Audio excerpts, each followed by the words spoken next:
Bienvenido a todos mis hermanos y hermanas en Cristo Jesús, bendecidos con toda bendición en los lugares celestiales, y a todos los amigos, Dios me los bendiga, amados espectadores invisibles. Quiero compartir con ustedes hoy una porción de la palabra de Dios. Estoy hablando del libro de Apocalipsis, capítulo 2, versículo 8, el mensaje a Esmirna, una de las 7 iglesias apocalípticas. Es la segunda en ese orden. La primera es Éfeso. Esmirna, igual que las otras ciudades, igual que las otras iglesias, pertenecía a la región de Asia Menor. En este caso, esta iglesia es la iglesia del martirio, es la iglesia mártir, es la iglesia que sufrió la más terrible persecución. Hablando históricamente, es la iglesia que pertenece a la persecución de los 10 Césares, es decir, la fuerza y la presión y la persecución de la Roma pagana sobre la iglesia cristiana. Y comenzó con el emperador Nerón, terminó con Diocleciano y finalizó con Constantino. Esta iglesia marcó ese proceso histórico de persecución y muerte.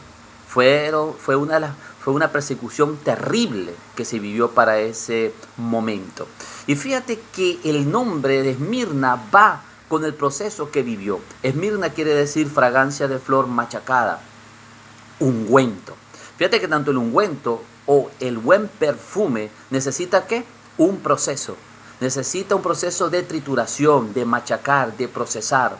Y esto fue lo que sufrió Esmirna. Recibió un proceso de tribulación. Y eso quiere decir Esmirna, proceso de tribulación. Entonces fíjate vamos a ver lo que quiere decir acá. Dice en el versículo 8, escribe al ángel de la iglesia en Esmirna. Fíjate cómo el mensaje es dirigido al ángel. En este caso el ángel no es un ser celestial, sino es un mensajero de parte de Dios. Y este mensajero es el pastor de la iglesia. Para el momento histórico, este mensajero era Policarpo, el cual fue martirizado también para esta época.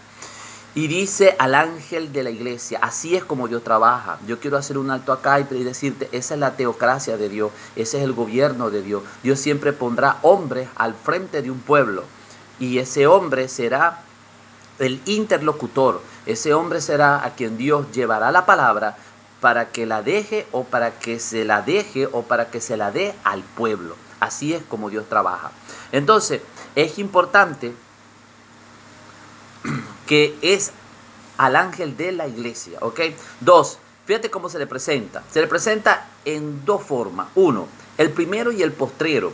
El que estuvo muerto y vivió dice esto. ¿Qué quiere decir el primero y el postrero? Le está diciendo, Esmirna, yo tengo el control. Quiere decir que, y aquí hay un punto que quiero decirte. No es solamente Esmirna en el momento histórico. Esmirna también significa un carácter, un tipo de iglesia, un tipo de cristiano, un tipo de ministerio. Es también un momento de persecución, de tribulación y de proceso. Esto se sigue repitiendo en el transcurso de los años. ¿Qué quiere decir con esto? Que actualmente hay cristianos esmirnenses, hay ministerios esmirnenses, hay iglesias que son Esmirna, que actualmente están sufriendo persecución en el mundo. Y no solamente una persecución por parte de gobiernos o grupos contrarios, no, hay persecución también personal. Yo quiero decirte que cuando tú decidas buscar a Cristo, cuando tú decidas en tu corazón buscarlo con toda devoción y pasión, vas a sufrir persecución. Y en el momento en que comiences a sufrir persecución por la palabra de Dios, de tu familia, de tu entorno, eres un cristiano esmirnense. Lo más lindo de la iglesia de Esmirna, lo más lindo del carácter de la iglesia de Esmirna es la fidelidad. No vendieron sus principios. Hasta la muerte fueron fieles. Entonces fíjate acá, se le presenta el primero y el postrero, el que estuvo muerto.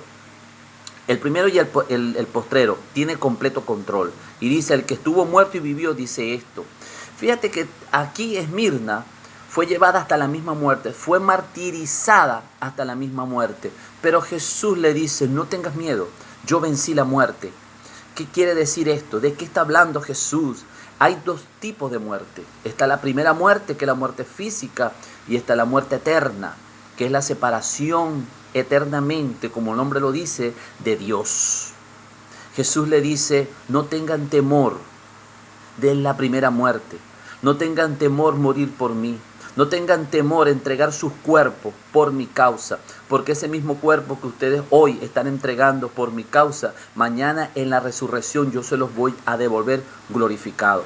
Y es por eso que en Mateo capítulo 10, versículo 28, Jesús dice, no le teman al hombre que solamente mata y hiere el cuerpo, pero nada puede hacer al alma, más bien teman a Dios, el cual puede echar en el infierno al hombre en su espíritu, en su alma y en su cuerpo. Entonces Jesús le dice, no le teman al hombre, témanle a Dios. No le teman al hombre que solamente puede quitar esta vida física, pero no tiene potestad sobre ustedes para otorgarles la segunda muerte. Pero Jesús dice, yo vencí la muerte. ¿Ok? Entonces, ¿qué quiere decir con esto? Que para Dios la muerte no es problema. Para Dios la muerte no es problema. Por eso que en el Salmo 116, David dice que Dios se goza de la muerte de su santo. Un cristiano que verdaderamente el amor de Dios está en su corazón, no tiene temor de esta primera muerte. La primera muerte tiene solución. Pero el que se va de esta tierra con muerte espiritual, la segunda muerte tiene potestad sobre él. Y cuando un ser humano sale de esta tierra y la segunda muerte tiene potestad sobre él, se perdió para siempre. Porque con la segunda muerte ya no hay oportunidad. Pero si alguien da su vida o muere físicamente, pero tiene vida en su espíritu, la segunda muerte no tiene potestad sobre él. ¿Dónde aparece esto sobre la segunda muerte? Te aparece en el libro de Apocalipsis, capítulo 20, versículo 16. Puedes leer allí y ahí te va a aparecer claramente lo que es esta segunda muerte, que no es nada más que los seres humanos que no aparecen en el libro de la vida delante del gran tribunal del trono blanco serán lanzados a un lago de fuego. Esa es la segunda muerte, ¿ok? Y Jesús le dice, no temas, no temas, no temas, ¿ok? Y bien acá, vamos al versículo 9. Seguimos en el 10. Y dice, no temas en nada lo que vas a padecer. Fíjate que iba a padecer. No es que no iba a padecerse. Vas a padecer persecución y muerte. Pero no tengas temor. Yo estoy contigo. Yo tengo el control. Yo vencí la muerte. Por eso es que Juan, en primera de Juan dice, y esta es la victoria que ha vencido al mundo. Nuestra fe en el Hijo de Dios. Si tú tienes fe en Jesucristo, tú vencerás al mundo, ¿ok? Y dice, fíjate lo que dice, mira la tribulación que iban a padecer. Dice, he aquí el diablo echará a alguno de vosotros en la cárcel para que seáis probados. Aquí la palabra prueba no es prueba de Dios, es prueba del diablo. Esta prueba del diablo es una prueba de resistencia, de tentación. Satanás había conseguido el permiso de Dios porque Dios estaba permitiendo esta tribulación para traerlo sobre esta iglesia. ¿Ok? Entonces, ¿aquí qué pasa? Van a entrar en prueba, van a entrar en tentación, va a venir presión. ¿Para qué? En el caso de esta iglesia que nos ocupa, la presión vino para que ellos adoraran al César como Dios. Y ellos se negaron. Y por haberse negado, fueron martirizados. Nerón los tiró a los leones. Nerón hizo que los prendieran en fuego, los quemaran vivos y los amarraran de los postes en el Coliseo para que lo alumbraran. Gente ardiendo como antorchas vivas. Algo tremendo por no negar el nombre de Jesucristo. Y dice, van a ser probados. Y dice acá, y tendréis tribulación por 10 días. Fíjate algo tremendo. Aquí viene el control de Dios. No hay prueba sobre tu vida que te vaya a matar. Mentira del diablo. Toda prueba, toda tentación tiene principio y tiene fin. Y en medio de esa tentación Dios está contigo. Dios no va a dejar que tú seas probado más allá de tu fuerza. Y esto tú lo puedes leer en 1 Corintios capítulo 10 versículo 13. Dios no va a permitir que seas tentado más allá de tu fuerza. Fíjate que aquí está el tiempo señalado en el mensaje a la iglesia de Esmirna y se le dice por 10 días. 10 días. O sea que Jesús tiene el control. Satanás no podía atribular a esta iglesia por más de 10 días. Porque Satanás no puede venir a tu vida y hacer lo que él quiera. Él tiene que pedir permiso por la sencilla razón de que tú eres hijo de Dios. Tú no le perteneces a él. Tú le perteneces a Dios. Entonces, en medio de la tribulación, quédate tranquilo. Y dice acá, sé fiel hasta la muerte y yo te daré la corona de la vida. Fíjate que la fidelidad que exige Dios es hasta la muerte. La fidelidad que exige Dios no es por 10 años, por 5 años, no. La fidelidad es hasta la muerte. La fidelidad es, te estás yendo de esta tierra y tienes que mantenerte fiel. ¿A qué? A la palabra de Dios, al testimonio de Jesucristo. Y dice aquí, sé fiel hasta la muerte y yo te daré la corona de vida. La corona de vida simplemente es para todos aquellos que se mantienen fiel, que se mantienen constantes, que se mantienen leales, que se mantienen en obediencia, en sumisión a su palabra. Esmirna se dejó matar por guardar el testimonio de Cristo. Es importante que eso mismo, ese mismo sentimiento, esa misma lealtad se mantenga hoy, porque el Dios de ayer es el mismo de hoy y es el Dios de siempre. Leemos este mensaje a la iglesia de Esmirna y el peor error que podemos cometer es decir esto se quedó en la historia. No se quedó en la historia, está vigente.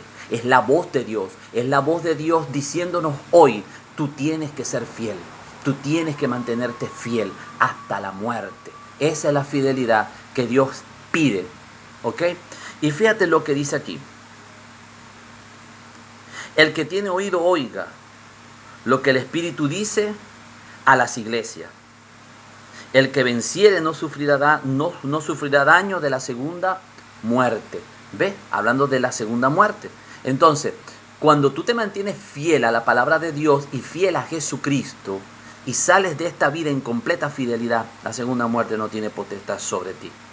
Si tú estás fiel a la palabra, si tú estás fiel al testimonio, tú no tienes que tener temor de la primera muerte. Porque este cuerpo en cual moramos ahora, va a morir. Entonces, aquí te doy un consejo de parte de Dios. No vendas tu fidelidad por lo transitorio, por lo pasajero. Es importante que tú tengas que mantener tu fidelidad y tú tienes que ser un cristiano de visión. El cristiano de visión es el que ve más allá, es el que ve las cosas que no se ven. Cuando tú comienzas a ver las cosas que no se ven, estás viendo lo eterno. Tu mirada tiene que ser puesta en el cielo. Tú eres un ciudadano del cielo, seguidor de Cristo. Por eso te llamas cristiano, pero tienes que mantener tu fidelidad y tu obediencia a Él todo tiempo. Y quiero compartir algo que se me pasó acá. Fíjate, esta persecución a Esmirna no comenzó desde afuera, esta persecución comenzó desde adentro. Porque si volvemos al versículo 9 y leemos la segunda parte y dice, fíjate, dice, yo conozco tus obras y tu tribulación y tu pobreza, pero tú eres rico, dice, y la blasfemia de los que se dicen ser judíos y no lo son, sino sinagoga de Satanás. Hay algo importante acá. La persecución de Esmirna no comenzó de afuera, comenzó de adentro. Dentro de la iglesia de Esmirna había un grupo de cristianos que se llamaban así, pero Dios sabía que eran sinagogas o asamblea de Satanás. Estos eran judíos convertidos al cristianismo, pero estaban dentro de la iglesia, pero no eran parte del cuerpo de Cristo. Esto lo dice Juan claramente. En Primera de Juan, capítulo 2, versículo 9, dice que eran parte de nosotros. O sea, estaban con nosotros, pero no eran de nosotros. Fíjate cómo esta gente se desprende de la iglesia y esta sinagoga de Satanás, estos falsos, estos hipócritas, comenzaron a acusar a los fieles. Siempre ha sucedido que el carnal persigue al espiritual. Eso es así. Siempre Ismael perseguirá a Isaac, que es la promesa. Ismael nació por brazo humano. Isaac nació por el brazo de Dios. Entonces es importante que tú tengas en cuenta que tu cristianismo tiene que estar basado única y exclusivamente con tu mirada puesta en Cristo Jesús. Si tú tienes un cristianismo que está basado en simplemente depende de tu relación dentro de la iglesia, o depende de tu relación con tus familiares, o depende de la parte económica, ese cristianismo es falso. El verdadero cristianismo es aquel que asienta su vida en la palabra de Dios, que es fiel a la palabra de Dios. Mira, no importa quién se vaya, no importa quién habló mal de ti, no importa quién te calumnie, tú tienes que seguir adelante, tú tienes que seguir mirando a Cristo Jesús. Hebreos dice claramente, puesto los ojos en Jesús, el autor y consumador de la fe. Entonces, ¿qué pasa? No te extrañes que cuando tú decidas buscar a Cristo de corazón, tus familiares sean los primeros que se levanten contra ti. Que cuando tú recibas una palabra de parte de Dios, los primeros que se levanten contra ti sean tus propios hermanos de la iglesia. Satanás hará esto, Satanás levantará la persecución desde adentro, desde lo más adentro. Satanás usará a los que se dejen usar para traerte persecución. No te extrañes. Pero tú tienes que mantenerte fiel, tú tienes que mantener con tu vista puesta en Jesucristo. Tú no puedes tener un cristianismo que se base únicamente en los demás. No, tu cristianismo está basado en Cristo Jesús, ¿ok? Entonces, para finalizar, vamos otra vez al 11. Y dice, el que tiene oído oiga lo que el Espíritu dice a las iglesias. ¿Qué quiere decir el que tenga oído? El que tiene entendimiento, entienda lo que el Espíritu dice a las iglesias. Mira que dice a las iglesias, no dice a la iglesia de Esmirna. Lo que quiere decir que este mensaje es para todas las iglesias, ¿ok? Muy importante eso, y es para ti y es para mí. Dice, el que venciere no sufrirá daño de la segunda muerte. Como ya te explicaba, no quieres que la segunda muerte tenga potestad sobre ti, mantente fiel a la palabra de Dios hasta la muerte. Ese es el mensaje de la iglesia de Esmirna, ¿ok? Bueno, mis hermanos, hasta aquí esta porción de la palabra de Dios. No me quiero despedir sin antes orar por ti, que estás de aquel lado de la pantalla. Si tienes fe en tu corazón, si quieres recibir a Cristo como tu único y suficiente Salvador, si quieres escapar de esta segunda muerte, recibe a Cristo en tu corazón como tu Salvador y Señor. Para mí es un placer guiarte en esta oración. Di así: Señor Jesús, perdona todos mis pecados. Yo te acepto como mi único y suficiente Salvador. Escribe mi nombre en el libro de la vida. Gracias, Señor, porque yo sé que si llego a morir hoy, podré ver tu rostro eternamente. Gracias, Padre. Amén. Si hiciste esta oración, déjame decirte que eres hoy, ya pasaste a ser hijo de Dios. Noticias, eres hijo de Dios. Así de fácil. Esa es la fe. Ahora, mi consejo es que te congregues, busques una iglesia donde te enseñen el Padre, el Hijo y el Espíritu Santo y puedas crecer en esta palabra, ¿ok? Bueno, mis hermanos, hasta aquí esta porción de la palabra de Dios y nos estaremos viendo pronto para seguir compartiendo la palabra del Dios grande y poderoso. Y quiero que nunca se te olvide y tengas presente en tu vida que Jesucristo es el Señor.